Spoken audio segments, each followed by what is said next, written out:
अच्छा sir, once आपने engagement accept कर ली, आपने नॉलेज ऑफ द बिज़नेस ले लिया, अब आपको बिज़नेस की नॉलेज के बारे में पता है, इंटरनल कंट्रोल्स के बारे में पता है कि जो प्रोसेस था उसको बनाने का उसकी आपकी अंडरस्टैंडिंग हो चुकी है। अब आप इस लायक हो चुके हैं कि अब आप इस पे एग्जामिनेशन प्रोसीजर परफॉर्म करेंगे। वो क्या होते हैं पहले हम उसको उर्दू में समझ लेते हैं लॉजिकली, और फिर हम उसको रीड कर लेते हैं। सही है जी, बहुत फोकस से देखिएगा। भाई मैंने कहा अब मैं उस फाइनेंशियल इन्फॉर्मेशन के जो कि प्रस्पेक्टिव फाइनेंशियल इन्फॉर्मेशन उस पर काम करूँगा। वो कहता ही है कि सबसे पहले आप जो हैं असेस करें sir reliability of source data for best estimate. अच्छा, रिलायबिलिटी ऑफ सोर्स डेटा की बात कर रहा है। सोर्स डेटा, भाई मैं ये कह रहा हूँ कि बेस्ट एस्टीमेट का मतलब है कि आप बनाएंगे फोरकास्ट। सही है, तो अगर मैं कह रहा हूँ कि भाई मेरी सेल्स क्वांटिटी एक्स वाई जी अमाउंट से ग्रो होगी, तो वो बोल रहा है कि भाई जिस बेस पे ये ग्रोथ निकाली गई है उस डेटा को जाके चेक कर लो। यानी मैं भी उसी एम आई एस में जाऊँगा और मैं उस एम आई एस में जाके देखूँगा क्या वाकई ग्रोथ की परसेंटेज ये बनती है या नहीं बनती। मैंने सोर्स को वेरीफाई कर लिया और ये भी देख लिया कि क्या वो सोर्स डेटा जो यूज़ हुआ है क्या वो सही है या नहीं है। यानी we have to evaluate the source data from which that assumptions have been generated.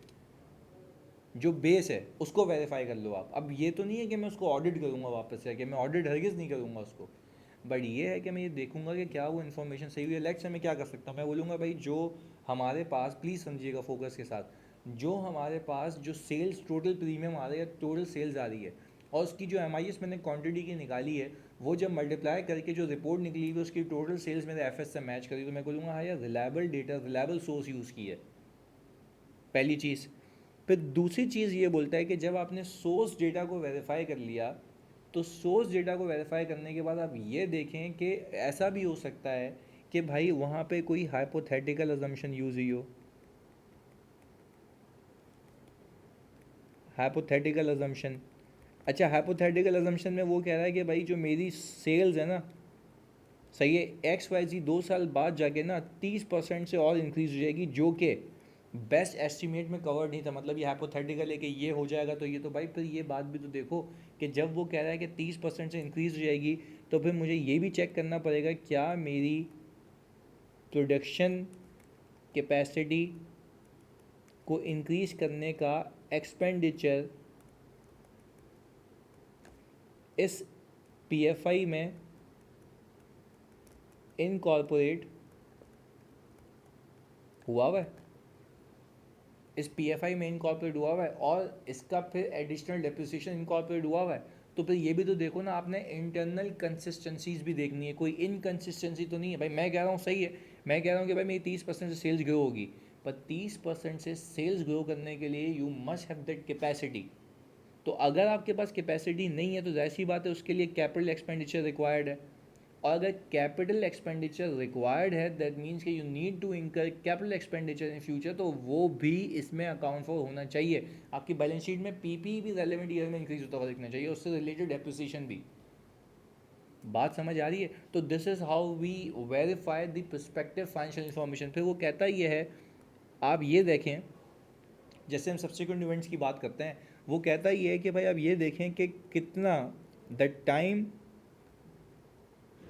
Lapsed, जो टाइम लैप्स हो गया वहाँ तक के एक्चुअल रिजल्ट्स को देख लो, वहाँ तक के एक्चुअल रिजल्ट्स को देख लो। यानी सर देखें, ये तो मैं आपको बात बताऊँ जो ना आपने स्पेसिफिक प्रोसीजर परफॉर्म करना है, आप ये देखेंगे कि किसी सिचुएशन में आपको ढालूँ, तो उस सिचुएशन में रहते हुए आप उस इंफॉर्मेशन को कैसे वेरीफाई कर सकते हैं।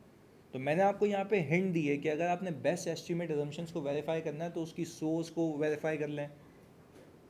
वो बोलता है कि जब आपने ये चीज़ें कर ली तो आप चेक कर लें कि जो अजम्पशंस आपने वेरीफाई कर ली उसी अजम्पशंस के बेस पे आप देख लें क्या वो मैथमेटिकली एक्यूरेट है या नहीं है। यानी भाई आप उसको प्लस करके डिवाइड करके आगे मल्टीप्लाई करके ड्रैग करना है एक्सेल के ऊपर, ताकि आप उसकी एक्यूरेसी को चेक कर लें कि क्या वो मॉडल सही बना हुआ है या नहीं बना हुआ। मैं आपको खाली रीड करवा देता हूँ ये, मैं आपको खाली रीड करता हूँ, देखो, auditor would assess the source and reliability of the evidence supporting management best estimate, ये चीज़ हो गई. When hypothetical assumptions are used, all significant implications of such assumption have been taken into consideration, यानी all significant assumptions को मैंने अपनी consideration में लिया, और यानी कि sales are assumed to grow beyond the entity's current plant capacity. तो PFI के अंदर हमें उस necessary investment को भी plant के अंदर incorporate करना पड़ेगा, तब जाके वो in line होगा. तीसरी चीज़, क्लेरिकल चेक्स देख लूँगा मैं. ऑडिटर फोकस करेगा extend to which area that are particularly sensitive, ये बड़ी इंपॉर्टेंट चीज़ है, इसको मैं कहता हूँ सेंसिटिविटी एनालिसिस. यानी ऐसा तो नहीं है जैसे मैंने वैल्यू इन यूज़ की बात कही आपको, तो वैल्यू इन यूज़ की कैलकुलेशन के अंदर जाहिर सी बात है क्लाइंट क्या चाहेगा, क्लाइंट यही चाहेगा कि भाई मेरे जो जो कैश फ्लोज हैं आखिर में वो ज़्यादा हैं. तो सेंसिटिव क्या चीज़ हो सकती है इसमें भाई, एडवांसेस का ना आना और एडवांसेस की इनकम ना आना, और जब एडवांसेस की बच्चों इनकम नहीं आएगी तो मेरे कैश फ्लोज पे एक सिग्निफिकेंट हिट आएगी, वो डिक्लाइन हो जाएंगे. तो मेरे लिए जो सेंसिटिव एरिया है वो बोला सेंसिटिव एरियाज़ पे फोकस करना, और देखना कि जब आप सेंसिटिव एरियाज़ पे फोकस करते हैं तो वहाँ पे आपको मसला मिलता है. तो फिर क्लाइंट से आप पूछते हैं कि भाई ये जो एरिया है क्या ये इतना सेंसिटिव है कि तुमने फिर ये 30% से एडवांसेस इसलिए बनाए, क्योंकि तुम देखना बाज़ औक़ात जब तुम वेरीफाई करोगे ना ऐसी इन्फॉर्मेशन को, तो तुम ये देखते हो कि भाई तुम्हारी जैसे एडवांसेस 10% से ग्रो हो रहे तो अचानक से 30% आ गए, तो तुम उस 30% को 10% करोगे ना, तुम्हारे ऑटोमेटिकली लिंक्स लगे हुए होते हैं, तुम्हारे कैश फ्लो अल्टीमेटली पॉजिटिव से नेगेटिव हो जाएंगे या फिर वो उस पर आ जाएंगे ब्रेक इवन पे. ये हम कहते हैं sensitive areas of your financial information. अगर वो सेंसिटिव है तो बोलता ही है कि भाई सेंसिटिव एरियाज पे फोकस करना. लेट्स से डिपॉजिट्स का डेटा की बात हो रही है, जब डिपॉजिट्स के डेटा की बात हो रही है यहाँ पे, तो डिपॉजिट्स के ऊपर पे आपने जो जो फाइनेंस चार्ज लिया हुआ है, जो आपने कॉस्ट ऑफ डिपॉजिट ली हुई है, क्या वो रेट अप्रोप्रिएट लिया हुआ है. इफ जवाब आता है नॉट, तो आप उसको चेंज करके देखें.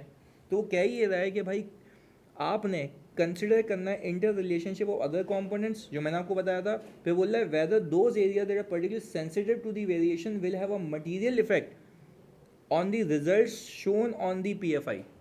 तो आपने इस तरीके से इसको देखना है. और फिर ये चीज़ है कि आखिर में आप रिटन रिप्रेजेंटेशन लेंगे जैसे ऑडिट में लेते हैं कि भाई क्या ये चीज़ आप जो कह रहे हैं वो सही है, सारी एजम्पशन रीजनेबल है या नहीं है. Sir this is how we verify the prospective financial information. ये सिर्फ एक जनरल गाइडेंस देता है, हमें स्पेसिफिक प्रोसीजर परफॉर्म करने होंगे, वो मैं आपको सवाल में कराता हूँ. और फिर आखिरी चीज़ ये है कि वो कहता है ये कि जब आप ऑडिट कर लेते हैं PFI का, तो आप देखें क्या वो इन्फॉर्मेशन प्रॉपरली प्रेजेंटेड है, क्या उसकी अजम्पशंस एप्रोप्रिएट डिस्क्लोज हैं, चाहे वो हाइपोथेटिकल अजम्पशन हो चाहे वो बेस्ट एस्टिमेट अजम्पशन हो.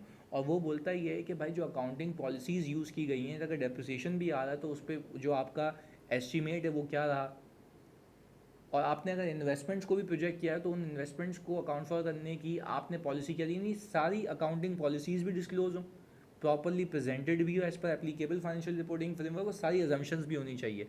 जब आप ये कंक्लूड कर लेते हैं तो इसके बाद आप देते हैं ऑडिट रिपोर्ट, जो मैं सिखाऊंगा आपको अगली क्लास में. जज़ाकल्लाह.